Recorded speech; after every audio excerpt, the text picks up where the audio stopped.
Movie की शुरुआत होती है पास्ट के एक ऐसे सीन को दिखाते हुए जिसमें 1989 में हो रही एक कार रेसिंग दिखाई जाती है। अब अचानक से एक रेसिंग कार आकर रुकती है और रेसर अपने बेटे डॉम से कहता है कि तुम हमेशा बुरे लोगों से दूर रहना। वो इसी तरह से अपने बेटे को एडवाइस देता रहता था। इसके बाद वो रेस रिकंटिन्यू करता है बहुत ही तेज स्पीड के साथ, लेकिन आज उसका दिन अच्छा नहीं था। एक और कार आती है और उसकी कार की बैक पर जोर से हिट करती है। यहाँ इन कार्स का एक्सीडेंट हो जाता है, लेकिन सबसे ज्यादा चोट डॉम के फादर को ही पहुंचती। उनकी कार उड़ती हुई दूसरी गाड़ियों से ऊपर होती हुई दूर जाकर गिरती है और फ्लिप होते होते ग्राउंड के साथ जाकर टकरा जाती है, जिसकी वजह से गाड़ी में आग लग जाती है और वो ब्लास्ट हो जाती है। यहाँ पर ये रेसर मारे जाते हैं, यानी डॉम के फादर। डॉम बहुत रोता है और चिल्लाता है और इसी के साथ स्टोरी आती है प्रेजेंट में, जहाँ पर हम डॉम को एक बहुत ही बड़ा आदमी देखते हैं।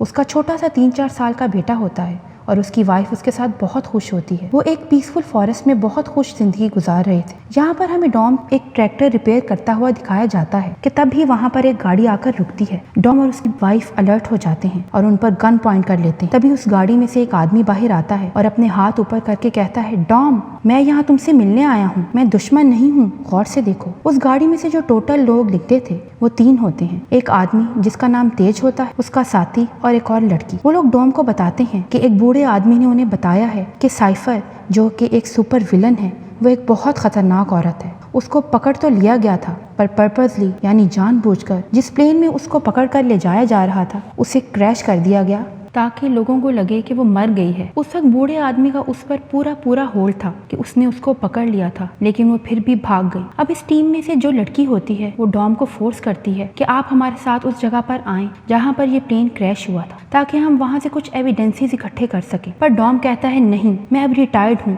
और अब इन कामों से दूर ही अपनी फैमिली के साथ खुश हूँ। अब रात में डॉम की बीवी को कुछ ख्याल आता है तो वो डॉम से जाकर कहती है, हमारी टीम ने हर मुश्किल में हमारी मदद की है और मैं भी उनकी मदद करने जा रही हूँ। वो बाहर जाती है और उससे पहले अपने बेटे को प्यार करती है और फिर अपनी बाइक को तैयार करने लगती है। अब सीन कट होता है। दूसरी तरफ अब हम उन चारों को, यानी डॉम की वाइफ, तेज, उसका साथी और वो यंग गर्ल को देखते हैं कि वो प्लेन में चढ़ रहे होते हैं। लेकिन यहाँ पर डॉम की भी एंट्री होती है। वो अपनी कार में यहाँ तक आता है और डिसाइड करता है कि वो भी इनके साथ जाएगा। अब ये लोग बहुत लंबा सफर तय करते हैं और उस जगह तक पहुंच ही जाते हैं जहाँ पर ये प्लेन क्रैश हुआ था। उन्हें प्लेन भी मिल जाता है। फिर उस यंग लड़की को वहाँ पर कुछ आवाज आती है जो कि एक सिग्नल की होती है। वो एक मशीन से आ रही होती है। ये लड़की बहुत अच्छी हैकर थी। वो इस मशीन को हैक करते हुए खोल लेती है तो इसमें से एक शाइनी ब्लैक बॉक्स निकलता है जो कि एक डिवाइस लग रही थी, लेकिन इन लोगों को उसे खोलना नहीं आता था। ये लोग सोच ही रहे होते हैं इसे कैसे खोला जाए। तभी वहाँ पर मिलिट्री आ जाती है और इन पर फायरिंग करने लगती है। ये सब यहाँ से भाग जाते हैं और भागकर ऐसी जगह पर पहुंच जाते हैं जहाँ पर माइंस थी, यानी वो माइन लैंड था। जैसे जैसे कोई उन पर आता जाता वो ब्लास्ट होती जाती, जिसकी वजह से बहुत सारी मिलिट्री कार्स डिस्ट्रॉय हो जाती हैं। अब इनके ब्लास्ट होने की वजह से एयर प्रेशर से तेज के साथी की गाड़ी भी उड़कर एक जगह गिरती है, वो भी एक लैंड माइन के ऊपर, और अगर वो हिलता तो उसकी गाड़ी भी ब्लास्ट हो जाती। उसके आसपास भी लैंड माइंस थी। ये उसके लिए बहुत मुश्किल घड़ी थी। वो वहाँ से बहुत कोशिश करता है कि आराम से यहाँ से एस्केप कर जाए, लेकिन इन्हीं कोशिशों में उसकी गाड़ी थोड़ी सी हिलती है और नीचे की तरफ आती है, जिसकी वजह से लैंड माइन ब्लास्ट कर जाती है और उसकी गाड़ी भी। आग लग जाती है और सब बहुत उदास हो जाते हैं और लड़की रोने लगती है। लेकिन तब ही तेज का वो साथी लंगड़ाते हुए उनकी तरफ आता है तो सब शुक्र अदा करते हैं और खुश हो जाते हैं। दूसरी तरफ डॉम की बीवी के पास वो डिवाइस थी। अब वो उसको बचाने के लिए एक बाइक पर जाने लगती है ताकि उसे कोई पा ना सके। सोल्जर भी उसके पीछे होते हैं ताकि वो डिवाइस को ले सके, लेकिन तभी डॉम की वाइफ की बाइक एक पत्थर के साथ टकराती है और बाइक उड़ते हुए अपना बैलेंस खो देती है। इससे पहले कि सोल्जर्स आकर उसको पकड़ते, डॉम वहाँ पर आ जाता है और उसकी वाइफ डॉम की गाड़ी पर आकर गिरती है। यहाँ पर एंट्री होती है मूवी के बहुत ही मेन कैरेक्टर, इसका नाम है जैकब। वो खामोशी से अपनी गाड़ी में आता है और चलती हुई गाड़ी से अपना हाथ बाहर करके वो डिवाइस उठा लेता है और फौरन से वहाँ से भाग जाता है। डॉम अपनी बीवी से कहता है, गाड़ी के अंदर बैठो। वो फौरन से गाड़ी के अंदर बैठती है, गाड़ी की खिड़की के थ्रू। अब वो लोग जैकब को चेस करने लगते हैं। डॉम बहुत कोशिश करता है कि उसकी गाड़ी के आगे निकल जाए, लेकिन पीछे से मिलिट्री हेलीकॉप्टर्स, उनका अलग ही इशू था। वो लोग इन पर मिसाइल्स फेंकने लगते हैं, इनको शूट करने लगते हैं, लेकिन लकीली कोई भी मिसाइल उनको नहीं लग पाता। जैकब अपनी गाड़ी खाई में गिरा देता है।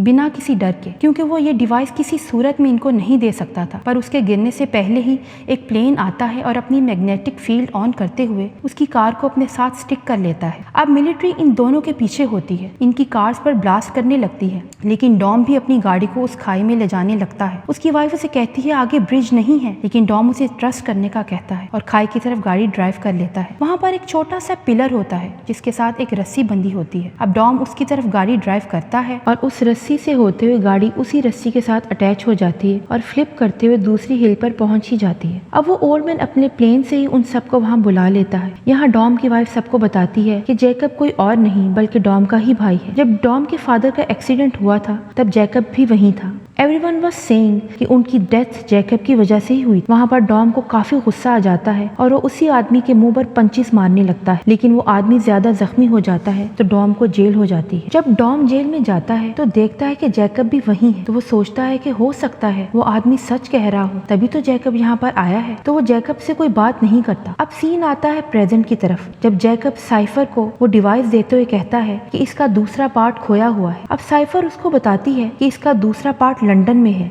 और तुम्हें वहीं पर जाना होगा। अब नेक्स्ट सीन में हम एक सी को देखते हैं और इस सी के अंडरग्राउंड टनल में डॉम और उसके साथियों की सीक्रेट प्लेस होती है जो कि उन्हें ओल्ड मैन ने ही दी थी। यहाँ पर वो यंग लड़की अपनी मिशन के बारे में बताने लगती है कि उन्हें डिवाइस का दूसरा हिस्सा ढूंढना है। पता है वो डिवाइस क्या कर सकती है? वो स्पेस में सारे सैटेलाइट्स को कंट्रोल कर सकती है, इवन किसी भी इलेक्ट्रॉनिक डिवाइस को, और ये किसी भी चीज को डिस्ट्रॉय भी कर सकती है। हमने इसको 2 हिस्सों में बनाया था। जैकब के पास एक हिस्सा है और वो दूसरा हिस्सा लेने लंदन जरूर जाएगा, लेकिन उससे पहले हमें वहाँ जाना होगा। तभी उन्हें ये भी पता चलता है कि ओल्ड मैन का जो राइट हैंड था यानी उसका साथी वो मर चुका है, लेकिन उनको इस बात पर यकीन नहीं आता कि वो इतना मजबूत और फिट था। तो डॉम की बीवी कहती है कि मैं वहाँ पर जाऊंगी और उन्हें ढूंढूंगी। उसके साथ एक और लड़की होती है। जहाँ पर सीन दोबारा पास में आ जाता है। डॉम अब जेल से फ्री हो चुका होता है और एक स्ट्रीट रेसिंग में जाता है जहाँ पर वो जैकब से रेस लगाने का कहता है। अब रेस स्टार्ट हो जाती है और डॉम रेस जीत जाता है और जैकब से कहता है कि मुझे इस जीत के बदले कुछ नहीं चाहिए, सिर्फ तुम यहाँ से चले जाओ और मैं तुम्हें दोबारा ना देख सकूं, यही मेरी विश है। यहाँ से सीन दोबारा प्रेजेंट में आता है। डॉम किसी से जैकब के एड्रेस के बारे में पूछ रहा होता है और दूसरी तरफ डॉम की बीवी बूढ़े आदमी के साथी को ढूंढने जाती। वो लोग एक घर में जाते हैं। कुछ लोग उन्हें मारने की कोशिश करते हैं और लड़कियों को धक्का दे देते हैं। उनकी टक्कर वहाँ टीवी से होती है। वो लड़कियां भी उन्हें पुश बैक करती हैं। तभी दूर खड़ा एक आदमी उनको शूट कर देता है जो लोग उन लड़कियों को सता रहे थे। और पता है ये कौन आदमी था? ये वही आदमी होता है, उसी ओल्ड मैन का साथी जिसे ये लोग यहाँ पर ढूंढने आए थे। ये दोनों उस आदमी को देखकर बहुत खुश हो जाती हैं और उसे गले से लगा लेती हैं। अब हमें लंदन सिटी का सीन दिखाया जाता है कि तेज और वो यंग लड़की वहाँ पर उस डिवाइस के सेकंड पार्ट को ढूंढने के लिए गए होते हैं। डॉम भी वहाँ पर गाड़ी लेकर आता है और उसे पता चलता है जैकब ने ऑलरेडी उस डिवाइस के सेकंड पार्ट को ले लिया है। जैकब जो कि एक बाइक के साथ लटक कर वहाँ से भाग रहा होता है। डॉम भी बिल्डिंग्स पर चढ़ के जंप करता हुआ आता है और उसे पकड़ लेता है। वो दोनों शीशे के साथ लगते हैं और शीशा टूट जाता है तो वो बिल्डिंग के अंदर आकर गिरते हैं। वो एक बेड पर होते हैं और अब डॉम जैकब के ऊपर आकर उसे पंचेस मारता है और उसके फेस को बहुत बुरी तरह से हर्ट करता है, लेकिन जैकब खुद को बचाते हुए वहाँ खिड़की से बाहर जंप लगा देता है और एक ट्रक के अंदर जाके गिरता है। लेकिन वहीं से वो अपनी गाड़ी के अंदर बैठता है और बहुत तेजी से ड्राइव करने लगता है। लेकिन डॉम भी उसके पीछे ही होता है जो कि अब ट्रक की फ्रंट सीट पर बैठ चुका था, क्योंकि उसकी साथी यानी वही यंग लड़की इस ट्रक को ड्राइव कर रही होती है। अब वो कार को चेस करने लगते हैं। जैकब बहुत ज्यादा तेज ड्राइव कर रहा होता है और ड्राइव करते करते बिल्डिंग के उस तरफ चला जाता है, लेकिन ये यंग लड़की उस ट्रक का मैग्नेट ऑन कर देती है, इसीलिए ये ट्रक जैकब की कार को अपनी तरफ खींच लेता है और ये उस ट्रक के साथ स्टिक हो जाती है। एक रिच बिजनेसमैन को ये खबर मिलती है। ये वही आदमी होता है जो जैकब के साथ साइफर के पास जेल में गया था और उसे ये भी पता था कि जैकब अपने मिशन पर है ताकि वो डिवाइस का सेकंड पार्ट ले सके। उसे बहुत गुस्सा आता है कि कहीं डॉम उससे ये पार्ट छीन ही ना ले। वो अपने सोल्जर्स को ऑर्डर देता है कि वो डॉम और उसके साथियों को ढूंढे या मार दें। दूसरी तरफ हमें उन लेडीज को दिखाया जाता है जो उस बूढ़े आदमी के साथी को वापस लेकर आ चुकी होती हैं। जापानीज लड़की भी उनके साथ होती है। यहाँ वो रोने लगती है और उनको बताती है कि उसके पेरेंट्स ने ही ये डिवाइस बनाई थी, वो इसे अपने डीएनए की हेल्प से खोल सकती है। इधर जैकब भी टनल में ही एक दीवार के पीछे कैद होता है जो कि ये सारी बातें सुन लेता है। तभी बिजनेसमैन और उसके साथी अपने वेपन्स के साथ यहाँ पर आ जाते हैं और जैकब को और उस जापानीज औरत को वहाँ से ले जाते हैं क्योंकि वो डिवाइस खोल सकती थी। लेकिन वही यंग लड़की यहाँ पर मैग्नेट फिर से ऑन कर देती है और उससे सारे वेपन्स अट्रैक्ट होके उसके साथ चिपक जाते हैं। सोल्जर्स भी ग्राउंड पर गिर जाते हैं और वहाँ पर अब ब्लास्ट होने लगता है।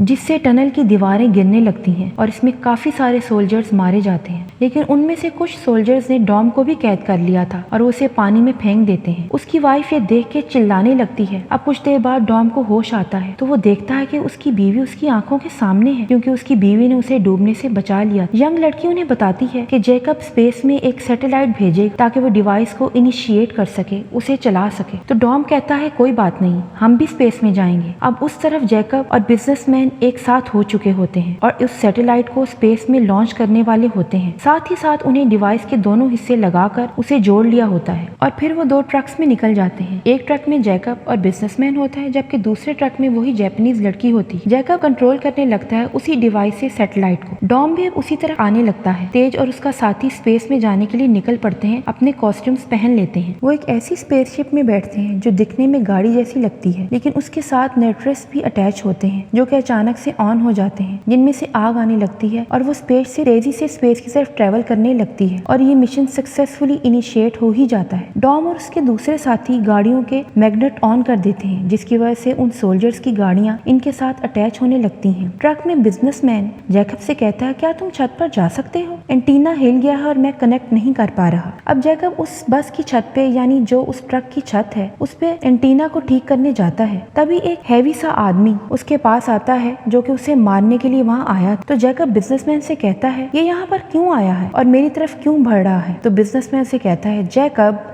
समझा करो, अब साइफर मेरे साथ है और जब वो मेरे साथ है तो मुझे तुम्हारी क्या जरूरत, इस वजह से बाय बाय जैकब। अब जैकब और उस आदमी में फाइट होने लगती है। वो आदमी उसे पुश करके बस की छत पे ही गिरा देता है। वो शोल्डर से एक दूसरे को नीचे गिराने की कोशिश कर रहे होते हैं। फिर उसने जैकब को ट्रक से नीचे धक्का दे दिया, लेकिन इससे पहले कि जैकब ट्रक से नीचे गिर के इंजर्ड होता, डॉम वहाँ पर आ जाता है और ट्रक के साथ अपनी गाड़ी लगाकर जैकब को बचा लेता है। जैकब गाड़ी के अंदर आ जाता है और इस तरह उसकी जान बच जाती है। फिर जैकब एक और गाड़ी लाता है और दोनों गाड़ियां ट्रक के आसपास होती हैं, यानी दोनों तरफ होती हैं। ट्रक आगे की तरफ टिल्ट होने लगता है। ये दोनों अपनी गाड़ियों को इस तरह से आगे कर रहे थे कि ट्रक भी आगे की तरफ मूव कर रहा था और ट्रक पलट जाता है, यानी फ्लिप हो जाता है। अब डॉम और वो यंग लड़की ट्रक के ऊपर जाते हैं और उस पे ग्रेनेड्स पहनने लगते हैं। इससे ट्रक में मौजूद सब लोग मारे जाते हैं और वो लड़की भी उसके अंदर से वो डिवाइस लेकर आ चुकी थी। अब ऊपर स्पेस में हम देखते हैं कि तेज और उसका साथी परेशान हो रहे हैं क्योंकि उनकी स्पेसशिप में खराबी आ गई, क्योंकि वो सोचते हैं कि ये खराब तो हो ही चुकी है और सैटेलाइट को तबाह करना इतना आसान नहीं है, तो हम इसी से सैटेलाइट को टक्कर मारेंगे ताकि ये डिस्ट्रॉय हो जाए। अब हमारा मिशन पूरी तरह से पूरा हो जाएगा। वो लोग ऐसा ही करते हैं और सैटेलाइट डिस्ट्रॉय हो जाती है। ये लोग सैटेलाइट के बीच में से होते हुए आते हैं। सीन यहाँ पर चेंज हो जाता है और हमें नहीं पता चल पाता कि ये दोनों बच पाए या नहीं। उधर हम देखते हैं कि बिजनेसमैन का ट्रक जो कि तबाह होने के बाद नीचे की तरफ गिर रहा था, वो अभी भी मुसलसल यानी कंटिन्यूसली हिल से नीचे जा रहा होता है। तभी साइफर अपने प्लेन के साथ आती है और डॉम पर मिसाइल्स फेंकने लगती है, क्योंकि उसे ये चीज बर्दाश्त नहीं हुई कि उसने ट्रक पे अटैक किया और उसके साथी पर। लेकिन डॉम अपनी सारी पावर इकट्ठी करता है और अपनी स्किल्स को यूज करते हुए ट्रक को मूव करता है उसी प्लेन की तरफ, जिससे वो प्लेन भी क्रैश हो जाता है और ये ट्रक भी बुरी तरह डिस्ट्रॉय हो जाता है। एंड पर जैकब और डॉम एक साथ आते हैं और सुलह कर लेते हैं, जिसके बाद जैकब वहाँ से गाड़ी पर कहीं चला जाता है। अब तेज और उसके साथियों का सीन दिखाया जाता है। उन्हें स्पेस में लकीली एक स्पेसशिप मिल चुकी होती है, जिससे वो वापस आ जाते हैं। एट द एंड हम देखते हैं कि साइफर उस ब्लास्ट में मरी नहीं थी, क्योंकि वो उसका प्लेन था ही नहीं। साइफर तो कहीं दूर बैठी हुई थी और उसने ये